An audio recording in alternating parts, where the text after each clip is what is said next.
A gente começa falando de uma dupla animal, o Gabigol e o Bruno Henrique. Eles foram decisivos mais uma vez em uma vitória do Flamengo, que está próximo da final da Conmebol Libertadores. A reportagem é do Pedro Henrique Torre. Bruno Henrique, Gabigol, Bruno Henrique. Eles nasceram um para o outro dentro de um campo de futebol. É mesmo sintonia pura. Diálogo com uma troca de sorrisos. Uma dupla que reina no futebol brasileiro e até sul-americano há quase 3 temporadas. O caminho do Tri da América para o Flamengo passa diretamente por Bruno Henrique e Gabigol. Nos 11 jogos do time na Libertadores deste ano, em 7 houve gol de ao menos um deles. Artilheiros absolutos no elenco rubro-negro em 2021. Dos 117 gols marcados pelo Flamengo nesta temporada, 27 foram de Gabigol e 15 de Bruno Henrique. Os dois últimos marcados aqui no Maracanã, na vitória de 2-0 sobre o Barcelona de Guayaquil, na semifinal da Copa Conmebol Libertadores. Não tem muito jeito. Quando o assunto é alegria rubro-negra, tudo gira em torno da dupla que se entende por um simples olhar. Nos treinos, eu e o Gabriel, como já falamos inúmeras vezes, a gente tem uma sintonia muito boa desde a época do Santos, né? E essas jogadas que a gente tem não é novidade. Hoje aqui no Flamengo, você pegar nossos jogos no Santos, a gente já tinha essas jogadas. E aqui a gente só vem aperfeiçoando cada vez mais.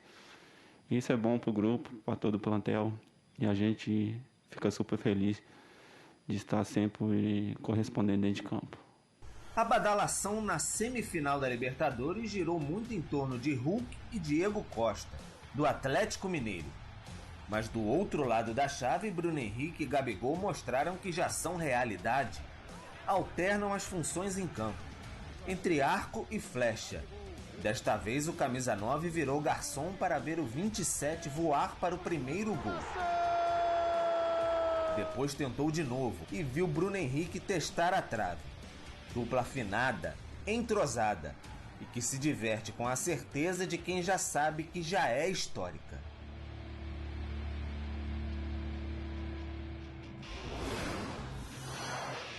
Tá aí, ó, a dupla fazendo história. Gabigol, 132 jogos, Bruno Henrique, 149.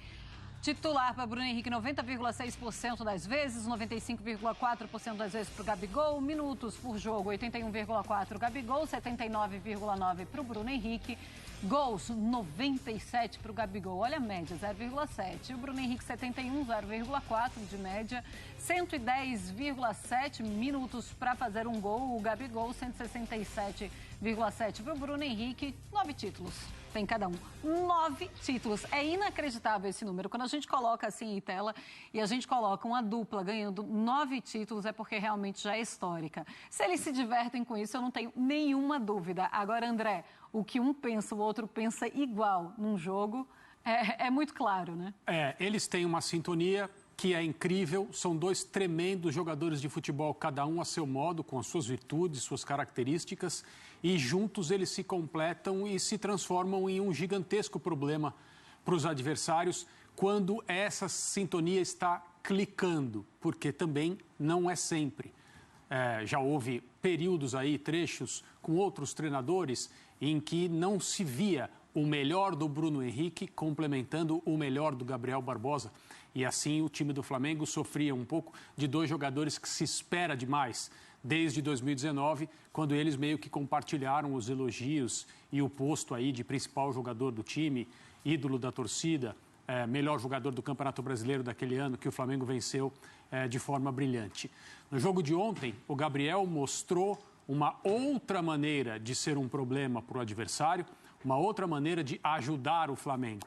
Ele se afastou um pouco do gol, que é a região do campo na qual ele é mais letal e na qual a torcida espera vê-lo sempre, mas assim mesmo contribuiu tecnicamente com aquilo que ele sabe fazer.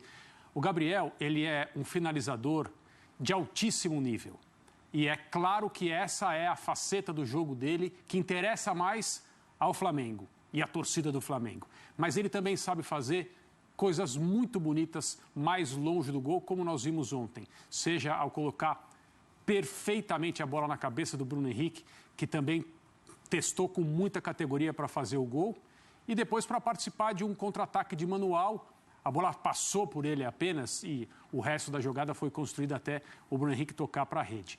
De qualquer maneira, quando eles estão cientes de onde o outro se coloca, onde o outro quer a bola, e já várias vezes nós vimos isso se inverter, com o Bruno Henrique trabalhando para o Gabriel, o Flamengo é dificílimo de marcar, dificílimo de ser contido, é por isso que não dá para comparar.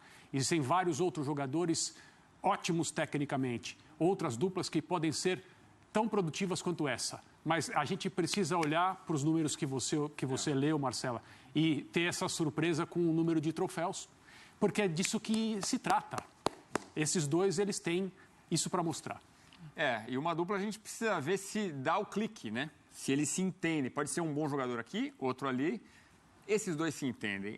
E ontem poderia ter sido 4-0, porque 2 bolas no travessão. O Bruno Henrique, quando vai disparado, né, é impressionante. Ele abrindo aquelas passadas, parece adulto, às vezes, jogando com criança. É impressionante. Aí eles se juntaram, o Vitinho, numa boa, especialmente no primeiro tempo, o Andréas Pereira. Mas, apesar dos elogios, especialmente no primeiro tempo, eu repito, no segundo tempo, muito torcedor ficou chateado com a forma como o jogo se desenvolveu. Verdade. O Flamengo com um jogador a mais, mas sem mostrar uma superioridade e mostrando muito espaçamento no campo, André. Isso faz sentido, Edu, pelo que poderia ter sido o desfecho desse jogo e pelo que esse desfecho poderia representar para o Flamengo ter mais conforto ainda do que já tem na partida de volta fora de casa para solidificar essa vaga, essa passagem à final. Porque se você olhar friamente, o Flamengo passou um bom trecho da partida de ontem, vencendo por 2-0 com um jogador a mais. Você está numa eliminatória em que você tem que passar para chegar à final, evidentemente, e você se vê nessa posição, é aí que talvez você precise mostrar esse instinto, fazer mais um gol com 3-0, qual é a possibilidade? Claro, o futebol reserva sempre um percentual mínimo, mas né, o Barcelona se veria num buraco muito maior. E não que o Flamengo não queira ter aumentado a sua vantagem, mas se você olha assim, 2-0, um time inferior, você tem um jogador a mais em campo, em casa, no Maracanã, com a torcida.